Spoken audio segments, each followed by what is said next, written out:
як шуми зебои дигарро бароятон ба хайр мегӯем тамошобинони барномаҳои телевизиони танин. Ман Неъмат Салимзода бо барномаи Комментшо имшом низ ҳамроҳи шумо ҳастам. Агар нафаре аз шумо бори аввал барномаи моро мебинад, пас 11 нашри барномаи моро то ҳол надидааст. аз ин рӯ тавсия медиҳем ки дар YouTube саҳифаи ТВ Танинро ҷустуҷӯ карда барномаҳои ҷолиби моро бубинед. Мо ҳамчунин дар Instagram ва Facebook низ фаъол ҳастем. моро пайгирӣ намоед то аз хабарҳои ҷолиб бохабар бошед.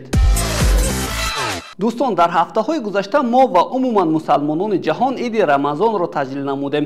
дар ин бора мо барвақттар мехостем ба шумоҳо бигӯем, вале бинобар сабаби корҳои техникӣ барномаи Комментшо дар он ҳафта пахш нашуд. аз ин рӯ як қисмати ҷолиби ин идро дар ин барнома мехоҳем ба шумо бирасонем.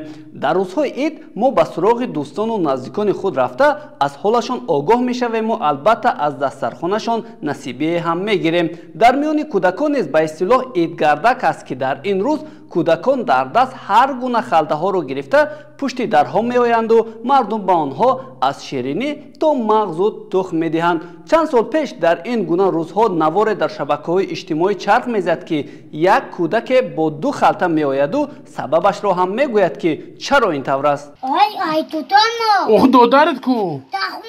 имсол бошад аз афташ харитаи хонаҳои мегаштагӣ васеъ шудасту дар як халта ҳадияҳо намеғунҷанд. барои ин мардум гузинаи дигареро пешниҳод кардаанд.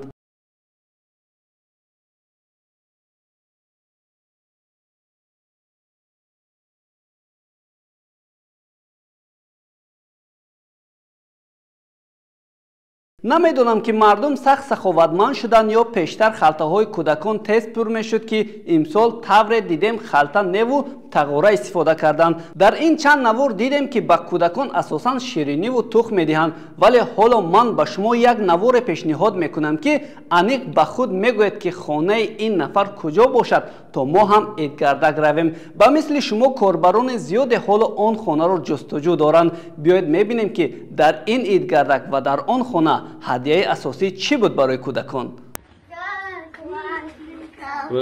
С праздником, они даже не знают. У нас телефоны, друзья, сегодня 13-й прошка мальчику, 13-й про Макс девочки. Не верите? Нет. А ну, откройте тогда.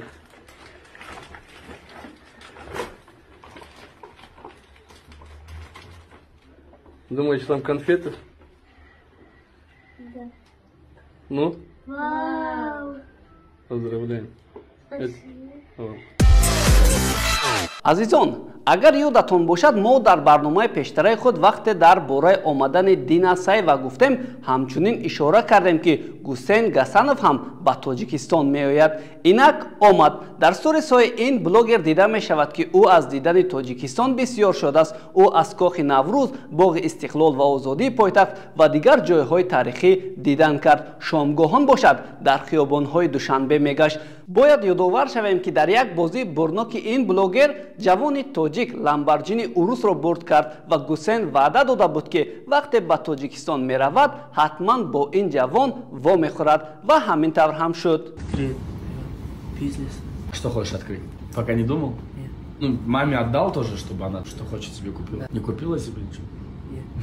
Ты iPhone поменялся? Да. Покажи. Я помню, когда мы прямой эфир вели, у тебя качество плохое было. Невеста не появилась? Нет. По-русски, кстати, начал говорить. Ну, плюс-минус. дар идомаи сафар онҳо аз обанбори норак дидан намуда ва ҳатто қайиқронӣ карданд. онҳо дар назди рамзи Истиқлол ва Озодии пойтахт бо мухлисони худ мулоқот доир намуданд. баъд аз дидани чунин манзараҳои зебои Тоҷикистон, Гусейн Гасанов навишт ки инҷо Швейтсария не, инҷо Тоҷикистон аст ва мебояд аз он дидан кард. Мансур Негматов омадани Гусейнро дар саҳифаи фейсбуки худ фоли нег дар самти сайёҳӣ унвон кардааст. ба навиштаи ӯ ҷалби шахсиятҳои машҳур метавонад таваҷҷӯҳи ҳазорон сайёҳро ба Тоҷикистон ҷалб намояд. бале, мо бовар дорем ки омадани блогерон ба манфиати кори сайёҳии мост, зеро бубинед ки худи Гусейн дар як Инстаграм беш аз 25 миллион обуначӣ дорад ва агар ҳатто сторисҳояшро то 10 миллион нафар бинад, ин ҳам ба он маъност ки 10 миллион нафар аз зебогиҳои Тоҷикистон боз огоҳӣ бештар пайдо кардаанд.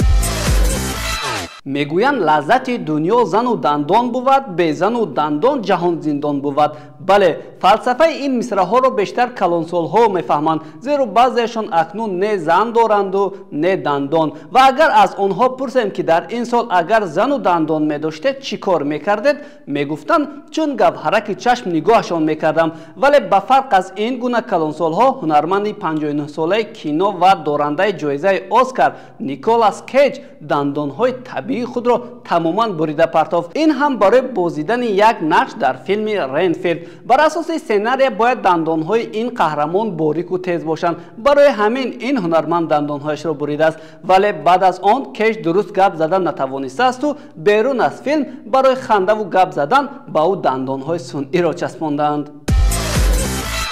Николас Кейҷ шояд барои дӯст доштани ҳунари худ ин корро кард. дар мо ҳам ҳамин гуна кор қариб рух додааст. тахминан Ниёзова дар як барнома иқрор шудааст ки дар 14-солагиаш барои иштирок дар озмуни ситораҳои асри нав даст ба фиребкории аъзои ҳакамон задааст. ӯ гуфтааст ки синни иштирок дар ин озмун аз 16-солагӣ сар мешуд, аммо ман 14 сола будам ва хеле мехостам дар озмун иштирок кунам. барои ман иштирок дар ин озмун як хато накунам як чизи муъҷиза буд. ва барои ҳамин ман як кори кардам ки акӯ бинандагони азиз ин корро такрор накунед. фақат бояд ки бо ростгӯй бошед. тахминан бо шаҳодатномаи Апаш ба он озмун роҳ ёфт ва худро рухшона гуфтааст, аммо дар байн дурӯғи ӯ фош мешавад, вале аъзои ҳакамон ба ин ҷурми ӯ чашм мепӯшанд.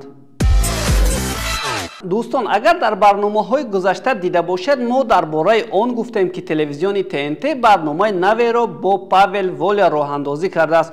корбарон дар шарҳи барнома навиштаанд ки барнома дилгиркунандаасту идеяи он аз барномаҳои амрикоӣ дуздида шудааст. масалан Эллен Шоу. корбари дигаре бошад навиштааст ки ТНТ аз рафтани Иван Урган истифода карда бо барномаи шабеҳи он мехоҳад ҳаводоронро ба сӯи худ ҷалб кунад.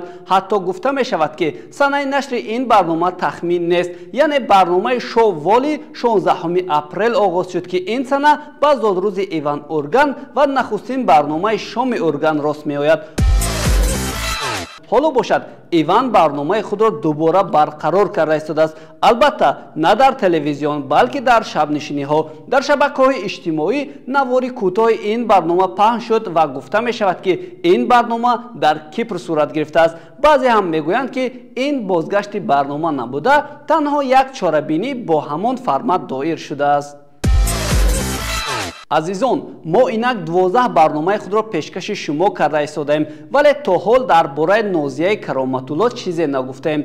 воқеан Нозия камнамо аст, аммо ӯ ба расонаҳо ин ҳолатро шарҳ дод. ба гуфтаи ӯ сабаби кам дар саҳна буданаш ин ҳам оиладор будану кӯдакони хурдсол доштанаш мебошад. бо вуҷуди ин Нозия ваъда додааст ки рӯзҳои наздик албоми навашро бо таронаҳои ҷолиб пешкаши мухлисон мегардонад. дар он сурудҳо бо забонҳои тоҷикӣ ва ҳиндӣ буда, чун пештара бо акоаш Муҳаммадрофеи Кароматулло низ дуэт мехонад.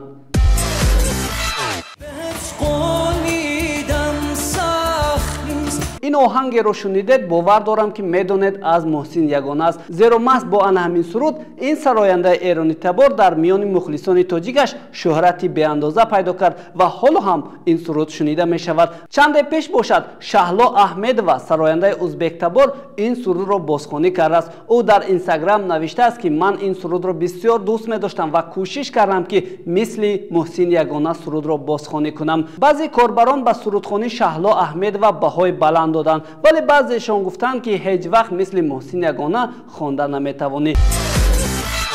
ман ҳамеша як андеша дорам ки барои мо дар тарғиби урфу одат ва анъанаҳои миллӣ ҳамкорӣ бо сарояндагон ва дигар қисми шинохтаи ҷомеа намерасад. охир ин гуна ҳусну ҷамоли тоҷиконаро танҳо тоҷикони худамон доранд. масалан чанде пеш Меҳрнигори Рустам дар саҳифаи инстаграми худ аксҳоеро гузошт ки бо либосҳои қадимиву тоҷикона мебошад. ин гуна тарғиб ба ман бисёр писанд омад ва ман аҳсан ҳам мегӯям, зеро вақте ба онҳо нигоҳ мекунӣ беихтиёр ошиқ ба ҷамоли тоҷик духтари воқеӣ мегардӣ. дар бораи тарғиб гуфтему акнун биёед хотиррасон мешавем ки ҳайати эҷодии барномаи маъруфи шабакаи телевизионии НТВ Русия Поедим ба Тоҷикистон омада ҳоло дар шаҳри Хуҷанд қарор доранд. Бар асоси наворҳои шабакаҳои иҷтимоӣ дида мешавад ки онҳо ба ҷойҳои таърихии шаҳр омада барномаи худро сабт карда истоданд. Бар асоси иттилои дарёфтии мо онҳо ба дигар шаҳру ноҳияҳои кишвар низ сафар мекунанд.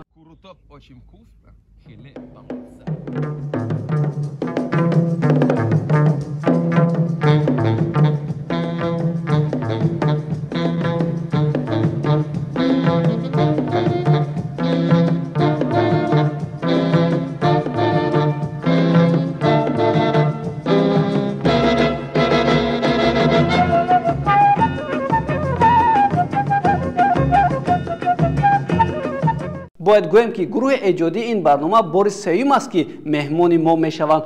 онҳо соли 2018 ва соли 2021 низ дар Тоҷикистон буданд. акнун ба таваҷҷӯҳи дӯстдорони филмҳо, хосатан филми Фарсаж, студия Universal трейлери филми Фарсаж 10-ро рӯнамоӣ кард ки дар он Мишел Родригес, Тайрис Гибсон, Жордан Брюстер, Бри Ларсон, Шарлиз Терон, Ҷон Сина, Ҳелен Миррен нақшофарӣ карданд. буҷети филмро $340 миллион арзёбӣ карданду нахустнамоиши он ҳафтаҳои оянда оғоз мешавад. дӯстон, ман рақами телефони худро 10 сол пеш бо арзиши ҳамагӣ 5 сомон харидорӣ кардам. то имрӯз аз тарофаҳо шикоят кардаму аз рақами телефон не, чун корро шамшер мекунад на ғилоф. вале дар ҷомеа ҳастанд афроде ки ҳамеша мехоҳанд рақамҳои қиматро дошта бошанд. ин шояд ҳаваси онҳост ё бо инро худро нишон медиҳанд. бо ин гап мехоҳам дар бораи музоядае дар Дубай ҳарф занам. дар ин ҷо музоядаи рақами мошин ки ҳамагӣ аз 1 ҳафт иборат буд бо нархи ибтидоӣ 15 миллион дирҳам шурӯъ шуд. Павел Дуров, муассиси ВКонтакте ва Телеграм бошад, ин рақамро 35 миллион дирҳам нарх кард. ҳарчанд нархи муқарраркардаи Дуров хеле баланд буд, аммо рақамро бо ӯ нафурӯхтанд, зеро дар толор марде онро бо маблағи 50 миллион дирҳам ба даст оварда дар музояда ғолиб шуд. дар бораи даромади Дудов ва музоядаи як дучархаи оддӣ дар барномаи баъдӣ хоҳем гуфт.